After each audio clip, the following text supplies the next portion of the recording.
Oi, turma. Do livro Dois Mundos Tão Meus, Luiz Sérgio e Irene Pacheco Machado, no capítulo 8, Ensinamentos Bíblicos, na parte 5. Saímos do salão de conferências falando das escrituras quando encontramos Dr. Joaquim e Dr. Paulino. Perguntamos por Lauro e eles nos falaram: vocês podem levá-lo para o departamento do trabalho, já está na hora dele ter uma ocupação. Agradecemos e ainda perguntamos: e os garotos que socorremos como estão? Recuperando-se lentamente. Despedimos-nos e ganhamos a enfermaria de Lauro. Encontramo-lo no jardim lendo. Olá, amigo. Pensei que vocês me tivessem esquecido. Até que seria ótimo, porque você não quer se desvencilhar da terra. Não diga isso, Luiz Sérgio. Estava só esperando-os para me orientarem sobre o que devo fazer, só isso.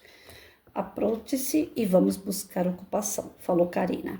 Num relance, Lauro levantou-se e logo estava de volta. Junto a ele, Sofia, que pediu o olhássemos com carinho.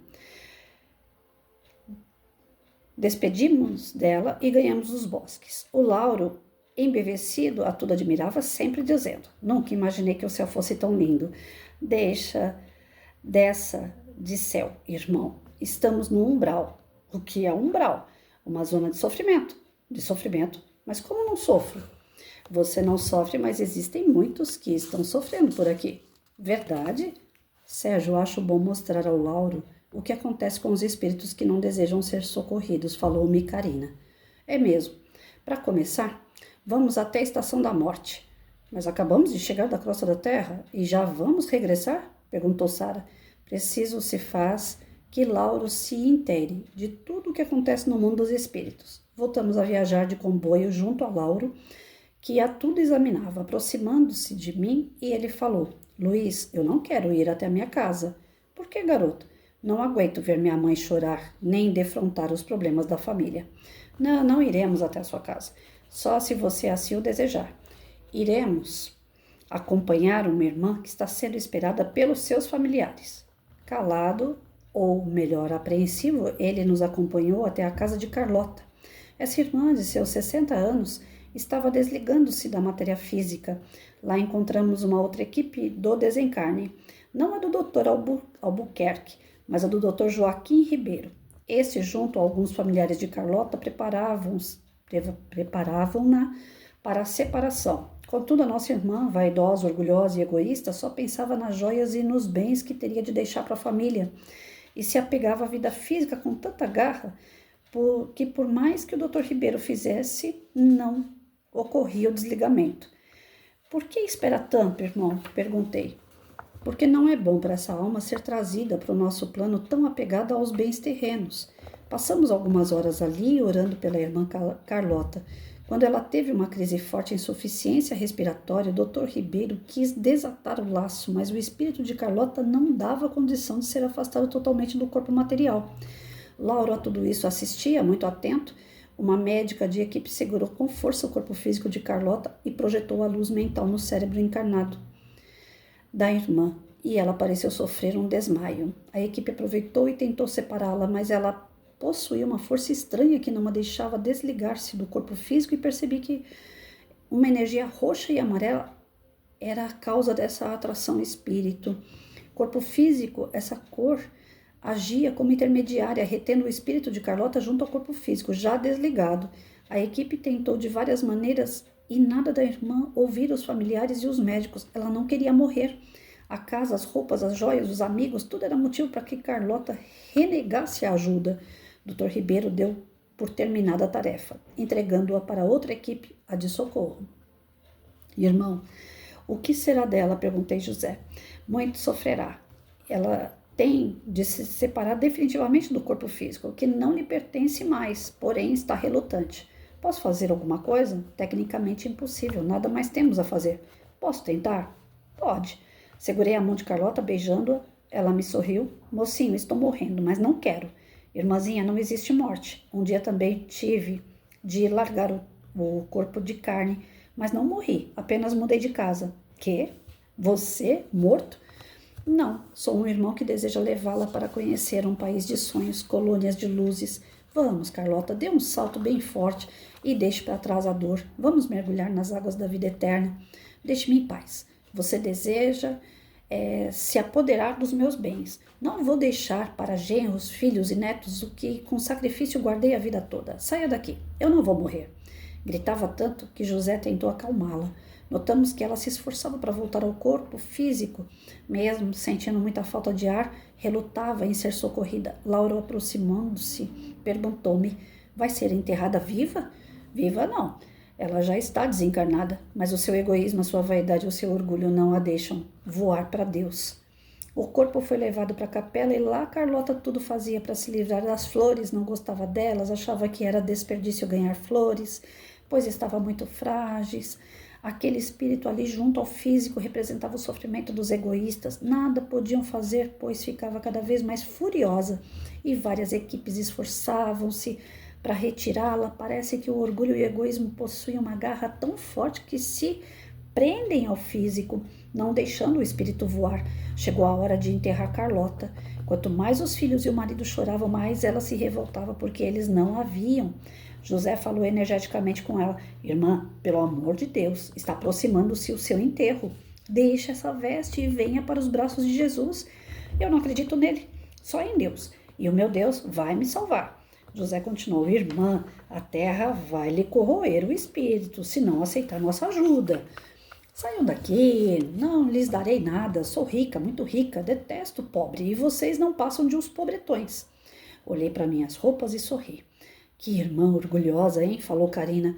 Nisso vimos o corpo físico de Carlota baixar à sepultura, levando o seu espírito que se debatia na vala. Meu Deus, o que podemos fazer? Nada, falou Puchério, o chefe daquela equipe. Agora ela terá dificuldade em sair dali. Fizemos de tudo. Não compreendi. Por que a equipe não a tira de lá? Na Terra existem elementos fluídicos que, ao contato com a maior energia, a do espírito, agarram-se a este, o que torna difícil a separação. Esses fluidos que a Terra contém são tão poderosos que deles nascem o alimento às flores, às matas. Todavia, o espírito não foi criado para esse contato, mas, infelizmente, o homem torna tão material a sua vida que se transforma em escravo da Terra. E quando seu corpo vai nela repousar, o espírito também a busca. Saímos dali ouvindo os gritos de Carlota. Até quando ela ficará presa do egoísmo? Perguntei Hilário. Um bom grupo mediúnico poderá ajudá-la. Deu um estalo na minha cabeça. Ótimo, conheço alguém que dá assistência aos desencarnados? Vamos até lá pedir ajuda. Bem recebidos por Nari, Dayal e Honor. Informamos do que se tratava imediatamente. Eles colocaram em contato com um dos grupos mediúnicos da casa. Detalhei o caso e o Dr. Salem mandou que nós nos preparássemos para o trabalho que se realizaria na segunda-feira. Aguardamos com ansiedade o momento de aliviar Carlota. Cedo já nos encontrávamos na sala mediúnica em total silêncio, orando muito. Os médiuns foram chegando. Antes ocupavam as duas cadeiras preparadas pela espiritualidade, onde suas auras eram limpas e seus corpos nivelados. Posso chamar essas cadeiras de pronto-socorro do equilíbrio. Presenciei irmãos ali chegando bastante desequilibrados e logo se sentindo melhor. Foi feito um estudo do Evangelho entrelaçado com os ensinamentos do Antigo Testamento. Um trabalho de pesquisa muito proveitoso para o crescimento daqueles médiuns. Chegada a hora da prece, emocionados, ficamos com as palavras proferidas por um espírito que naquele dia iria dirigir os trabalhos. Total silêncio. Os médiuns nem se moviam nas cadeiras, braços sobre a mesa, posição estática.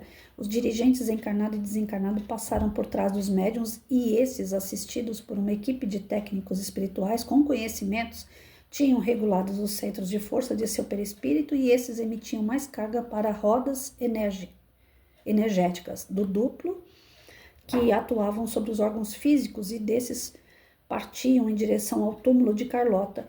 Os fluidos manipulados pelos técnicos, esses fluidos direcionados aos corpos de Carlota, levavam seu espírito a uma situação incômoda, lutando para se libertar, agora não só do corpo físico, como também dos corpos físico, duplo e perispiritual do médium, como se esses também lhe pertencessem.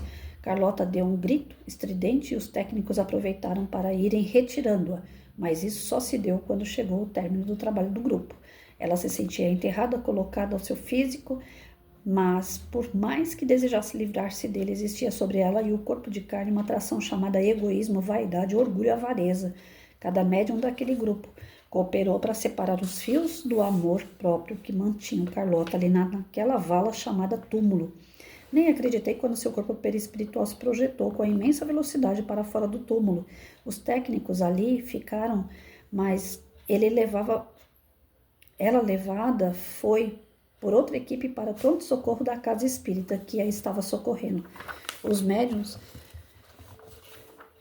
receberam passe e também a equipe da casa recebeu um tratamento especial. À medida que iam desligando-se de Carlota, eram banhados por uma projeção de luz dos mentores da casa, aumentando a luminosidade da aura espiritual de cada um, e esta partia em direção dos centros de força do perispírito, que como uma grande regente ia harmonizando as rodas enérgicas do duplo. Este, em harmonia, mantinha os corpos nivelados e o espírito equilibrado. Terminado o trabalho, foram feitas muitas preces. Senti-me muito feliz porque ali na nossa frente, um grupo mediúnico se comportava da maneira que os livros básicos nos ensinam. Em nenhum momento se ouviram gritos, sussurros, lágrimas e, como eles, os médiuns tiveram contato com a dor. Agradecemos aos dirigentes do grupo e nos retiramos. Karina falou-me: Luiz, será que um dia teremos muitos grupos como este? Espero que sim. Não se concebe que em pleno ano de 1991 ainda existam grupos que dizem espírita, mas continuam a proceder como na era primitiva, onde os espíritos dominavam os médiuns. Com a codificação isso mudou. Hoje o médium deve ser um grande conhecedor de si mesmo para buscar sua força e com ela conviver com os que já se encontram no plano espiritual. Por isso que Kardec pede: amai-vos uns aos outros. Amai-vos e instruí-vos. Sem amor e sem conhecimento, o médium torna-se um fantoche da sua mediunidade. Sara falou-me: as casas espíritas precisam elucidar seus aprendizes para que esses não se percam no mar do ridículo, falando da doutrina a todo instante com pessoas que não desejam ouvi-los e vendo espíritos em todo lugar. Feliz daquele que chega no espiritismo e se torna um bom espírita. Gente, que história. Pois é. Essa senhora, apegada à terra, apegada à matéria, aos bens, né, por seu orgulho, sua vaidade, aquela coisa de ter, né, quase que não conseguem tirar a mulher do túmulo. Estavam socorrendo ela enquanto ela estava em crise respiratória, se desligando ali do corpo, falecendo os seus órgãos, e ela presa à matéria sem desejar a morte, sem desejar o desencarne. Os próprios amigos espirituais, vendo que ela estava relutando, já estavam desistindo dela, até que colocaram ela numa sessão mediúnica para ver, através dos fluidos mais densos que são dos encarnados, dos médiuns, conseguissem com isso trazer ela até uma sessão mediúnica e ali esclarecer e mudar um pouco essa energia pesada da avareza, do egoísmo, do orgulho, né? E tirar ela do túmulo, porque se não fizessem esse trabalho, ela ia ficar ali, sepultada, viva, porque o espírito sobrevive e ela ia ficar vendo o seu corpo entrar em decomposição. Como é importantíssimo o trabalho mediúnico, porém, uma ressalva que eles fizeram, né? É importante que esse trabalho mediúnico seja feito com disciplina. E a disciplina ela só é possível através da instrução. Então, os médiuns antigamente, eles precisavam, para dar comunicação, agir, inclusive a forma de falar, a forma corporal, toda era como se o espírito tivesse realmente baixado no médium e se tornado dois em um. É impossível dois corpos ocuparem o mesmo espaço. Então, o que nós, os médiuns, devemos fazer? Instruir, estudar, para quando houver a comunicação, a gente disciplinar essa comunicação. Aquele que vem para falar, aquele que vem para mandar a mensagem, ele tem que se conter. A gente não pode deixar ele dominar o corpo do médium. Então, a gente contém toda a energia desse espírito para que ele apenas comunique num tom natural de voz, o médium possa repassar a mensagem desse espírito.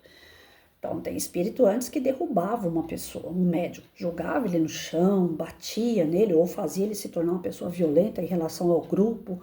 E quando você se instrui, quando você tem o conhecimento, você consegue conter essa energia e ainda utilizar essa energia para o bem. para poder ajudar a esclarecer os espíritos mais sofredores.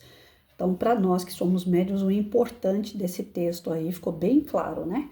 Que a gente deve, para dar as comunicações, nos instruir, ter disciplina.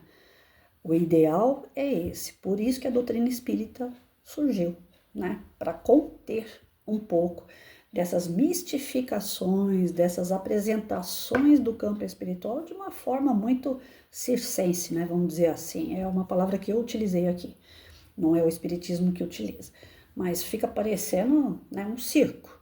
Né? Os médiuns se jogam no chão, eles precisam fazer uma série de coisas para poder satisfazer o espírito. Não, nós estamos aqui para auxiliar os espíritos. Então, uma pessoa chega aqui na porta da minha casa chorando, esgoelando, passando fome, eu vou sentar e vou chorar junto com ela? Eu estou resolvendo a situação? Não.